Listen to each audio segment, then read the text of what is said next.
ANP news ਵਿੱਚ ਤੁਹਾਡਾ ਸਵਾਗਤ ਹੈ। ਅੱਜ ਅਸੀਂ ਇੱਕ ਬਹੁਤ ਹੀ ਮਹੱਤਵਪੂਰਨ ਮੁੱਦੇ ਤੇ ਗੱਲ ਕਰਾਂਗੇ। ਮੁੱਦਾ ਸ਼ਾਇਦ ਸਾਰਿਆਂ ਨੂੰ ਪਤਾ ਲੱਗ ਹੀ ਚੁੱਕਾ ਕਿ ਉਹ ਮੁੱਦਾ ਕਿਹੜਾ ਹੋਏਗਾ।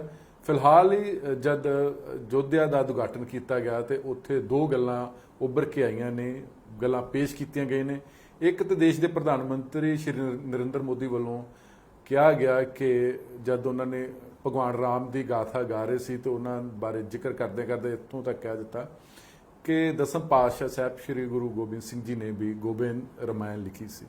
ਤੇ ਦੂਜੇ ਪਾਸੇ ਪਟਨਾ ਸਾਹਿਬ ਦੇ ਜਿਹੜੇ ਸਾਬਕਾ ਜਥੇਦਾਰ ਰਹਿ ਚੁੱਕੇ ਨੇ ਇਕਬਾਲ ਸਿੰਘ, ਉਹਨਾਂ ਇੱਕ ਹੋਰ ਵੱਡੀ ਗੱਲ ਕਹਿ ਦਿੱਤੀ ਕਿ ਸਿੱਖ ਲਵ ਕੁਸ਼ ਦੀ ਔਲਾਦ ਨੇ। ਅਸੀਂ ਇਹਨਾਂ ਦੋਨਾਂ ਮੁੱਦਿਆਂ ਤੇ ਹੀ ਗੱਲਬਾਤ ਕਰਾਂਗੇ, ਸਮਝਣ ਦਾ ਯਤਨ ਵੀ ਕਰਾਂਗੇ ਕਿ ਆਖਰ ਸੱਚੀ ਜਿਹੜੀ ਸਿੱਖ ਕੌਮ ਆ ਉਹ ਲਵ ਕੁਸ਼ ਦੀ ਔਲਾਦ ਨੇ। ਕੀ ਸੱਚੀ ਦਸਮ ਪਾਤਸ਼ਾਹ ਨੇ ਗੋਬਿੰਦ ਰਾਮਾਇਣ ਲਿਖੀ ਸੀ? ਇਸ ਮੁਤਲਕ ਸਾਡੇ ਨਾਲ ਨੇ ਸ਼੍ਰੋਮਣੀ ਗੁਰਦੁਆਰਾ ਪ੍ਰਬੰਧਕ ਕਮੇਟੀ ਦੇ ਬਹੁਤ ਹੀ ਸੀਨੀਅਰ ਮੈਂਬਰ ਭਾਈ ਹਰਦੀਪ ਸਿੰਘ ਜੀ, ਉਹਨਾਂ ਦੇ ਨਾਲ ਗੱਲਬਾਤ ਕਰਾਂਗੇ। ਭਾਈ ਸਾਹਿਬ ਬਹੁਤ ਬਹੁਤ ਸਵਾਗਤ ਹੈ ਜੀ। ਵਾਹਿਗੁਰੂ ਜੀ ਕਾ ਖਾਲਸਾ ਵਾਹਿਗੁਰੂ ਜੀ ਕੀ ਫਤਿਹ। ਸਰ, ਮੇਰਾ ਪਹਿਲਾ ਸਵਾਲ ਆ, ਇੱਕ ਨਵੀਂ ਗੱਲ ਹੋ ਸਕਦੀ ਮੇਰੇ ਵਾਸਤੇ ਜਾਂ ਮੇਰੇ ਵਾਂਗ ਬਹੁਤ ਸਾਰੇ ਲੋਕਾਂ ਵਾਸਤੇ, ਕਿ ਜੇ ਸਿੱਖ ਲਵ ਕੁਸ਼ ਦੀ ਔਲਾਦ ਨੇ ਤੇ ਭਗਵਾਨ ਰਾਮ ਤੇ ਰਾਜਾ ਦਸ਼ਰਥ ਕੌਣ ਸੀ? ਦੇਖੋ, ਮੈਂ ਸਮਝਦਾ ਕਿ ਗੁਰੂ ਸਾਹਿਬ ਨੂੰ ਅਸੀਂ ਜਾਣਦੇ ਹਾਂ ਗੁਰੂ ਸਾਹਿਬ ਦੇ ਫਲਸਫੇ ਕਰਕੇ, ਜਿਹੜਾ ਉਹਨਾਂ ਨੇ ਮਾਨਵਤਾ ਦੇ ਭਲੇ ਦੇ ਲਈ ਸੰਦੇਸ਼ ਦਿੱਤੇ। ਉਹਨਾਂ ਨੇ ਜਿਹੜਾ ਇੱਕ ਨਵਾਂ ਨਿਰਮਲ ਪੰਥ ਚਲਾਇਆ ਜੀ। ਅਸੀਂ ਆਪਣੇ ਆਪ ਨੂੰ ਗੁਰੂ ਵੰਸ਼ ਚੋਂ ਸਮਝਦੇ ਹਾਂ ਜੀ। ਉਹ ਇਸ ਕਰਕੇ ਨਹੀਂ ਕਿ ਉਹ ਸਾਡੇ ਬਾਇਓਲੋਜੀਕਲ ਪਿਤਾ ਨੇ ਜੀ। ਉਹ ਸਾਡੇ ਵਿਚਾਰਧਾਰਕ ਪਿਤਾ ਨੇ ਜੀ। ਉਹਨਾਂ ਦੇ ਫਲਸਫੇ ਨੂੰ ਅਸੀਂ ਅਪਣਾਉਂਦੇ ਹਾਂ ਜੀ। ਸੋ ਜਿਹੜੀ ਇੱਕ ਐਸੀ ਮਤਲਬ ਗੁਰੂ ਸਾਹਿਬਾਨ ਜਾਂ ਐਸੀਆਂ ਅਕਾਲ ਪੁਰਖ ਦੀਆਂ ਵਰਸਾਈਆਂ ਰੂਹਾਂ ਹੁੰਦੀਆਂ ਨੇ, ਜਾਂ ਕੋਈ ਵੀ ਚੰਗੇ ਇਨਸਾਨ ਹੁੰਦੇ ਨੇ, ਜੇ ਹੋਰ ਕੁਝ ਵੀ ਹੁੰਦੇ ਨੇ, ਐਸੀ ਗੱਲ ਕਹੀਏ, ਤੇ ਉਹਨਾਂ ਦੇ ਵਿਚਾਰਾਂ ਕਰਕੇ ਉਹਨਾਂ ਦਾ ਵੰਸ਼ ਚੱਲਿਆ ਕਰਦਾ ਹੈ। ਜੀ। ਜੇ ਗੁਰੂ ਨਾਨਕ ਪਾਤਸ਼ਾਹ ਦਾ ਵੰਸ਼ ਚੱਲਿਆ ਅੱਗੇ ਤੇ ਉਹ ਗੁਰੂ ਅੰਗਦ ਦੇਵ ਪਾਤਸ਼ਾਹ ਦੇ ਰਾਹੀਂ ਚੱਲਿਆ ਜੀ। ਉਹ ਬਾਬਾ ਸ੍ਰੀ ਚੰਦ ਜੀ ਦੇ ਰਾਹੀਂ ਨਹੀਂ ਚੱਲਿਆ ਜੀ।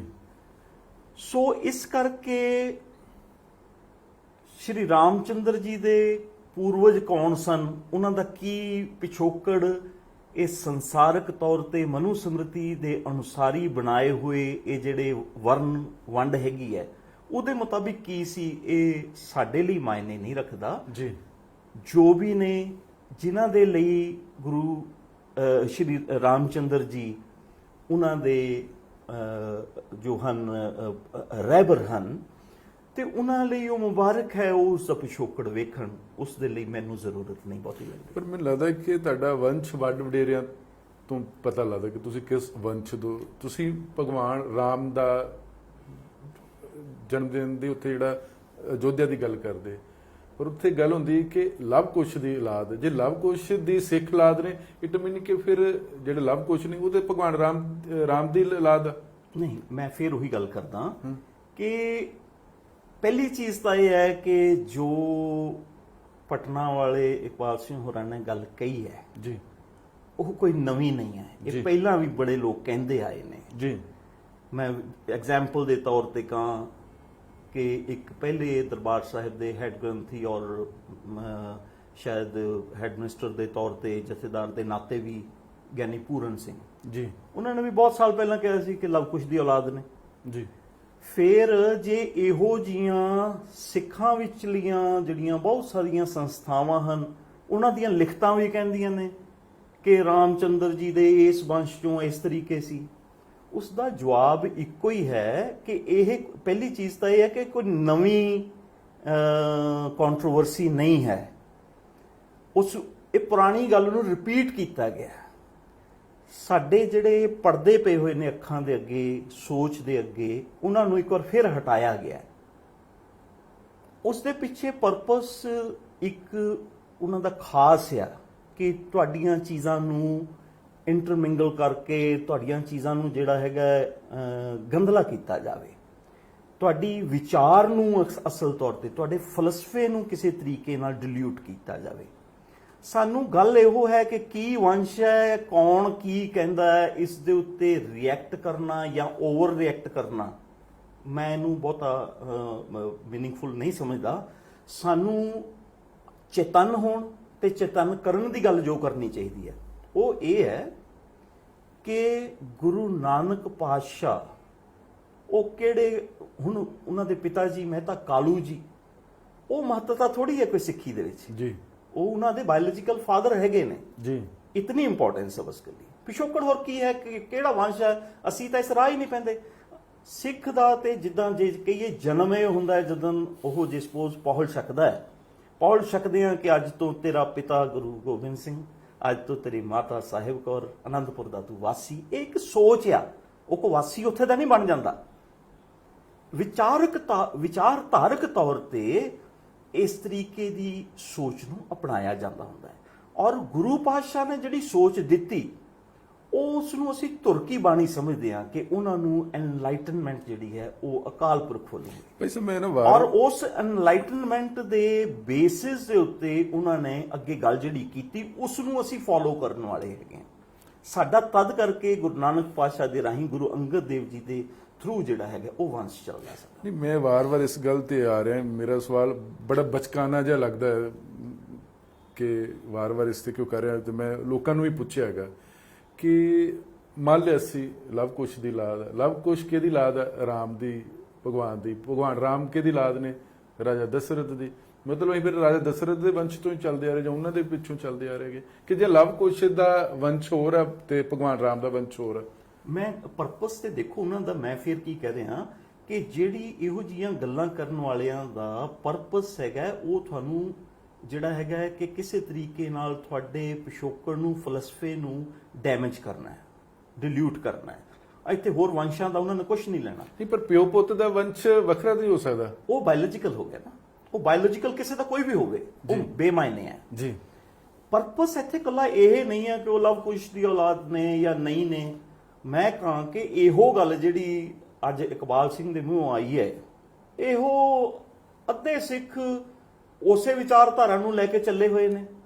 ਅਸੀਂ ਜਦੋਂ ਗੱਲ ਕੀ ਹੈ ਕਿ ਅਸੀਂ ਆਪਣੇ ਪਿਛੋਕੜ ਦੇ ਵਿੱਚ ਜਿਹੜੀਆਂ ਸਾਡੀਆਂ ਲਿਖਤਾਂ ਨੇ, ਜਿਹੜੀਆਂ ਸਾਡੀਆਂ ਉਸ ਦੇ ਬਾਰੇ ਇੱਕ ਜਿਹੜੇ ਵਿਆਖਿਆਨ ਨੇ ਜਾਂ ਜਿਹੜੀਆਂ ਉਹਦੇ ਐਲੋਬਰੇਸ਼ਨਸ ਨੇ, ਉਹਨਾਂ ਨੂੰ ਅਸੀਂ ਇੱਕ ਯੋਗ ਢੰਗ ਨਾਲ ਨਹੀਂ ਸਾਂਭ ਸਕੇ। ਤੇ ਅੱਜ ਦੇ ਦਿਨ ਸਾਡੇ ਕੋਲ ਉਹ ਚੀਜ਼ਾਂ ਜ਼ਿਆਦਾ ਪ੍ਰਚਲਿਤ ਤੇ ਉਹ ਜ਼ਿਆਦਾ ਚੀਜ਼ਾਂ ਜਿਹੜੀਆਂ ਨੇ ਉਹ ਭਾਰੂ ਹੋਈਆਂ, ਜਿਹਦੀ ਵਜ੍ਹਾ ਕਰਕੇ ਸਾਨੂੰ ਇਹ ਪ੍ਰੋਬਲਮਸ ਰੋਜ਼-ਰੋਜ਼ ਤੰਗ ਕਰਦੀਆਂ ਤੇ ਕਰਦੀਆਂ ਰਹਿਣਗੀਆਂ।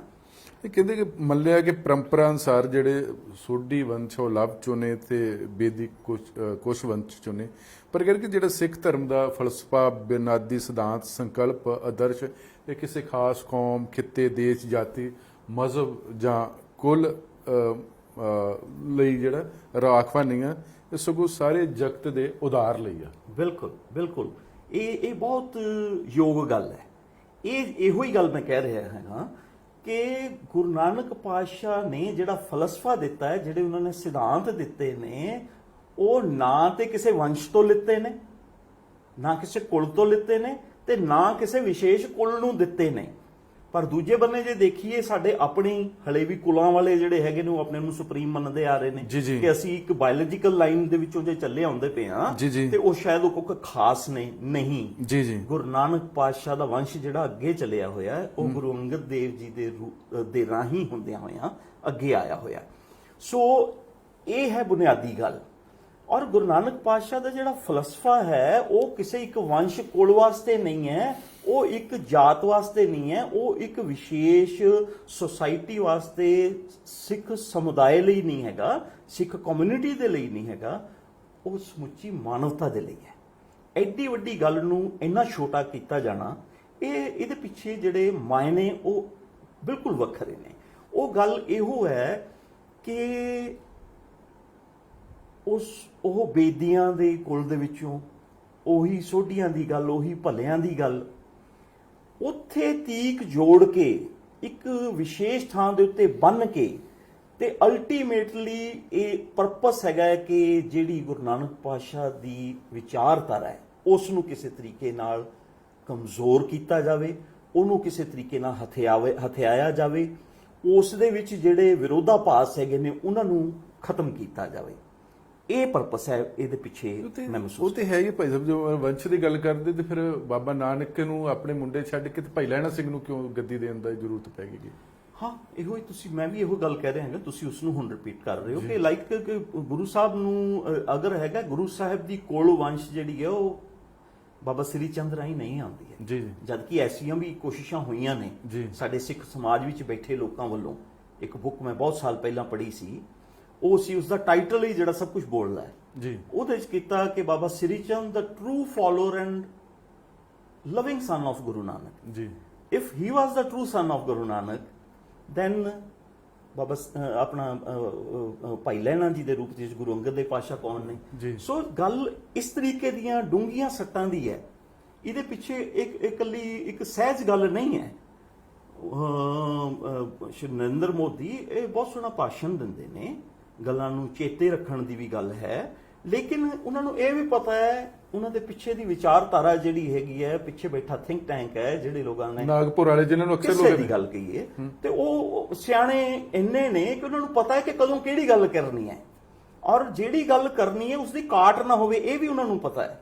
ਉਹਨਾਂ ਕਿਉਂਕਿ ਉਹ ਕਹਿਣਗੇ ਜੇ ਅੱਜ ਇਸ ਗੱਲ ਨੂੰ ਕੋਈ ਮਨਾ ਕਰੇ ਕਿ ਜੇ ਵੀ ਇਕਬਾਲ ਸਿੰਘ ਨੇ ਜੋ ਕਿਹਾ ਇਹ ਗਲਤ ਹੈ, ਤੇ ਤੁਹਾਡੇ ਕੋਲ 100 ਰੈਫਰੈਂਸਸ ਮੈਂ ਕਹਾਂ ਕਿ ਅੱਧੀ ਸਿੱਖ ਕਮਿਊਨਿਟੀ ਇਸ ਚੀਜ਼ ਨੂੰ ਪਹਿਲਾਂ ਤੋਂ ਕਹਿੰਦੀ ਆਈ ਹੈ। ਸਿੱਖਾਂ ਦੀਆਂ ਆਪਣੀਆਂ ਬੁੱਕਸ ਦੇ ਵਿੱਚ ਤੁਹਾਨੂੰ ਅੱਧੀਆਂ 'ਚ ਮਿਲ ਜਾਏਗੀ ਇਹ ਚੀਜ਼ ਰੈਫਰੈਂਸ। ਸੋ ਉਹਨਾਂ ਨੇ ਉਸ ਦੇ ਲਈ ਉਹਨਾਂ ਨੇ ਗਰਾਊਂਡ ਪਹਿਲਾਂ ਤੋਂ ਤਿਆਰ ਕੀਤੀ ਹੋਈ ਹੈ।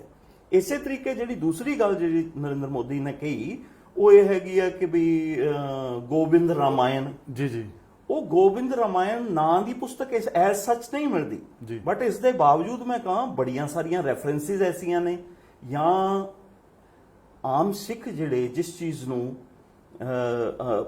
ਆਪਣਾ ਜਿਹੜਾ ਹੈਗਾ ਸਾਡੇ ਨਿਤਨੇਮ ਦੀ ਬਾਣੀਆਂ ਤੇ ਹੋਰ ਸਾਡੀਆਂ ਆਪਣੀਆਂ ਜਿਹੜੀਆਂ ਸਿੱਖ ਕੌਮ ਦੀਆਂ ਲਿਖਤਾਂ ਨੇ, ਉਹਨਾਂ ਦੇ ਬਰਾਬਰ ਗ੍ਰੰਥਾਂ ਦੇ ਪੋਥੀਆਂ ਦੀ, ਉਸ ਦੇ ਵਿੱਚ ਐਸੀਆਂ ਰੈਫਰੈਂਸਿਸ ਹੈਗੀਆਂ ਨੇ ਕਿ ਜਿਹਦੇ ਵਿੱਚ ਰਾਮਾਇਣ ਦਾ ਜ਼ਿਕਰ ਆਉਂਦਾ ਹੈ, ਲੇਕਿਨ ਭਾਵੇਂ ਉਸ ਦੀ ਕਾਟ ਵਜੋਂ ਹੀ ਹੋਵੇ।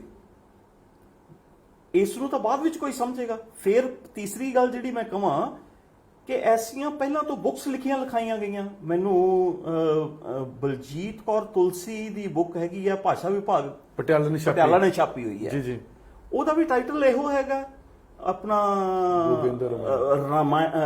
ਰਾਮਾਇਣਾ ਆਫ ਗੁਰੂ ਗੋਬਿੰਦ ਸਿੰਘ ਜੀ ਜੀ, ਇਹੋ ਜਿਹਾ ਹੀ ਟਾਈਟਲ ਹੈ। ਸੋ ਦ ਥਿੰਗ ਇਜ਼ ਕਿ ਇਸ ਚੀਜ਼ ਦੀਆਂ ਗਰਾਊਂਡਸ ਤਿਆਰ ਕੀਤੀਆਂ ਗਈਆਂ।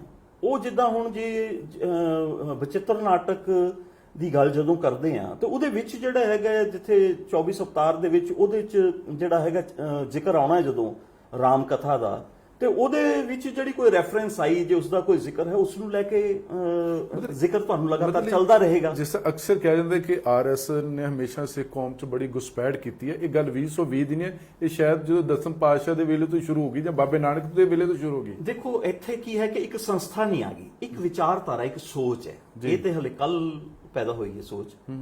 ਇਹ ਜੋ ਸੰਸਥਾ ਤੇ ਇਹਨਾਂ ਦੀ 100 ਸਾਲ ਦੀ ਹੋਏਗੀ, 70-80 100 ਸਾਲ ਦੀ ਹੈ, ਤੇ ਇਹ ਵਿਚਾਰਧਾਰਕ ਤੌਰ ਤੇ ਜਿਹੜੀ ਇੱਕ ਖੋਰੇ ਦੀ ਗੱਲ ਹੈਗੀ ਹੈ ਉਹ ਬਹੁਤ ਪਹਿਲਾਂ ਤੋਂ ਚੱਲ ਪਈ। ਵਿਚਾਰਧਾਰਕ ਖੋਰੇ ਦੀ ਗੱਲ ਗੁਰੂ ਸਾਹਿਬਾਨ ਦੇ ਵੇਲੇ ਤੋਂ ਚੱਲ ਪਈ। ਇੱਕ ਵਖਰੇਵੇਂ ਦੀ ਗੱਲ ਪਹਿਲਾਂ ਤੋਂ ਚੱਲ ਪਈ। ਇਹਦੇ ਚ ਮੈਂ ਕਿਸੇ ਇੱਕ ਪਾਰਟਿਕੂਲਰ ਧਿਰ ਦੀ ਗੱਲ ਕੀਤੇ ਬਿਨਾਂ ਜੇ ਕਹਾਂ ਕਿ ਮੈਂ ਕਹਾਂ ਕਿ ਸਿੱਖਾਂ ਦੇ ਵਿੱਚ ਦੋ ਧਿਰਾਂ ਹੈ ਨੇ, two different schools of thought, ਉਹ ਪ੍ਰਵੇਲ ਕਰਦੇ ਨੇ। ਇੱਕ ਹੈ ਕਿ ਗੁਰੂ ਨਾਨਕ ਪਾਤਸ਼ਾਹ ਦਾ ਫਲਸਫਾ ਗੁਰਬਾਣੀ ਕੀ ਕਹਿੰਦੀ ਹੈ ਉਹਦੀ ਗੱਲ ਹੈਗੀ ਜੀ। ਇੱਕ ਹੈ ਹੋਰ ਬਹੁਤ ਕੁਛ ਨਾਲ ਆਪਾਂ ਲੈ ਕੇ ਚੱਲਦੇ ਪਏ ਆ, ਉਹਨੂੰ ਭਾਵੇਂ ਅਸੀਂ ਆਪਣਾ ਜਿਹੜਾ ਹੈਗਾ ਕਿ ਰੈਫਰੈਂਸ ਪੋਥੀਆਂ ਦੇ ਬੇਸ ਤੇ ਕਹਿੰਦੇ ਆ ਜਾਂ ਉਸ ਨੂੰ ਕਰਦੇ ਕਰਦੇ ਬਰਾਬਰੀ ਤੇ ਵੀ ਲੈ ਆਏ ਆ। ਇਹ ਡਿਫਰੈਂਟ ਥਾਟਸ ਨੇ। ਪਰ ਜੇ ਅੱਜ ਦੇ ਦਿਨ ਮੈਂ ਜੇ ਕਹਾਂ ਕਿ ਜੋ ਇੱਕ ਸਿੱਖਾਂ ਦੀ ਕੇਂਦਰੀ ਸੋਚ ਆ ਉਹ ਹੈਗੀ ਆ ਅਕਾਲ ਤਖਤ ਸਾਹਿਬ ਦਾ ਜਾਂ ਸ਼੍ਰੋਮਣੀ ਗੁਰਦੁਆਰਾ ਪ੍ਰਬੰਧਕ ਕਮੇਟੀ ਦੇ ਰਾਹੀਂ, ਜਾਂ ਜਿਹੜਾ ਬਹੁਤ ਕੁਝ ਸੋਚ ਵਿਚਾਰ ਕਰਕੇ ਸਾਰੀਆਂ ਧਿਰਾਂ ਨੂੰ ਇਕੱਠਿਆਂ ਲੈ ਕੇ ਚੱਲਣ ਦੀ ਇੱਕ ਸੋਚ, ਉਹ ਭਾਵੇਂ ਕਹੀਏ ਪੰਥਕ ਰਹਿਤ ਮਰਿਆਦਾ ਦੇ ਰੂਪ ਦੇ ਵਿੱਚ, ਉੱਥੇ ਲਿਆ ਕੇ ਕਈ ਚੀਜ਼ਾਂ ਦਾ ਨਖੇੜਾ ਕਰ ਲਿੱਤਾ ਗਿਆ, ਕਈਆਂ ਚੀਜ਼ਾਂ ਤੇ ਕੰਪਰੋਮਾਈਜ਼ ਕਰ ਲਿੱਤੇ ਗਏ। ਤੇ ਜੇ ਸਿੱਖਾਂ ਦੇ ਵਿੱਚ ਉਹ ਦੋ ਧਿਰਾਂ ਹੀ ਨਹੀਂ, ਇੱਕ ਤੀਸਰੀ ਧਿਰ ਵੀ ਹੈ ਜਿਹੜੀ ਇਹ ਕਹਿੰਦੀ ਹੈ ਕਿ ਜੋ ਹੁਣ ਤੱਕ ਡਿਸਾਈਡ ਹੋਇਆ ਦਾ ਉਹਦੇ ਮੁਤਾਬਿਕ ਚੱਲਣਾ ਚਾਹੀਦਾ ਹੈ। ਇਸ ਤੋਂ ਇਲਾਵਾ ਦੋ ਵੱਖਰੀਆਂ ਸਕੂਲਸ ਆਫ ਥਾਟ ਨੇ, ਉਹ ਆਪਣੀ ਆਪਣੀ ਗੱਲ ਨਿੱਜੀ ਤੌਰ ਤੇ ਰੱਖ ਸਕਦੀਆਂ ਨੇ, ਕਰ ਸਕਦੀਆਂ ਨੇ, ਲੇਕਿਨ ਉਹ ਪੰਥਕ ਤੌਰ ਤੇ ਅਪਲਾਈ ਨਹੀਂ ਹੋਣੀਆਂ ਚਾਹੀਦੀਆਂ। ਮੌਜੂਦਾ ਸਮੇਂ ਦੇ ਵਿੱਚ ਉਹ ਭਾਰੂ ਕੀਤੀਆਂ ਗਈਆਂ, ਉਹ ਅੱਗੇ ਆਈਆਂ, ਔਰ ਜਿਹੜੀ ਮੇਨ ਪੰਥਕ ਸਟਰੀਮ ਸੀ ਜਿਹੜੀ ਸਾਡੀ ਸਿੱਖ ਕੌਮ ਦੀ, ਉਸ ਸਾਂਝੀ ਵਿਚਾਰਧਾਰਾ ਨੂੰ ਪਿੱਛੇ ਧੱਕਿਆ ਗਿਆ, ਤੇ ਉਸ ਜਿਹੜੀ ਫਿਰ ਇੱਕ ਵਿਚਾਰਧਾਰਾ ਦੇ ਵਿੱਚੋਂ ਉਹ ਚੀਜ਼ਾਂ ਨਿਕਲ ਕੇ ਸਾਹਮਣੇ ਆਉਂਦੀਆਂ ਨੇ, ਜਿਹਦੇ ਚੋਂ ਐਸੇ ਸਵਾਲਾਂ ਦਾ ਜਿਹੜੇ ਭਾਵੇਂ ਸ਼੍ਰੀ ਨਰਿੰਦਰ ਮੋਦੀ ਨੇ ਸਵਾਲ ਕੀਤਾ ਹੈ, ਤੇ ਭਾਵੇਂ ਉਹ ਜਿਹੜਾ ਹੈਗਾ ਇਕਬਾਲ ਸਿੰਘ ਹੋਰਾਂ ਦੇ ਰਾਹੀਂ ਆਇਆ, ਉਸ ਦੇ ਜਵਾਬ ਸਿੱਖਾਂ ਕੋਲ ਨਹੀਂ ਮਿਲਣੇ। ਨਹੀਂ, ਸ਼ਾਇਦ ਫਿਰ ਇਸੇ ਕਰਕੇ ਅਕਾਲ ਤਖਤ ਵੀ ਚੋਪਾ ਤੇ ਸ਼੍ਰੋਮਣੀ ਗੁਰਦੁਆਰਾ ਪ੍ਰਬੰਧਕ ਕਮੇਟੀ ਵੀ ਚੋਪਾ, ਜੇ ਉਹਨਾਂ ਸਵਾਲਾਂ ਦੇ ਜਵਾਬ ਨਹੀਂ ਮਿਲਦੇ ਤੇ। ਹਾਂ, ਮੈਨੂੰ ਲੱਗਦਾ ਹੈ ਕਿ ਇਹ ਇੰਨਾ ਸਿੰਪਲ ਮਸਲਾ ਨਹੀਂ ਹੈ।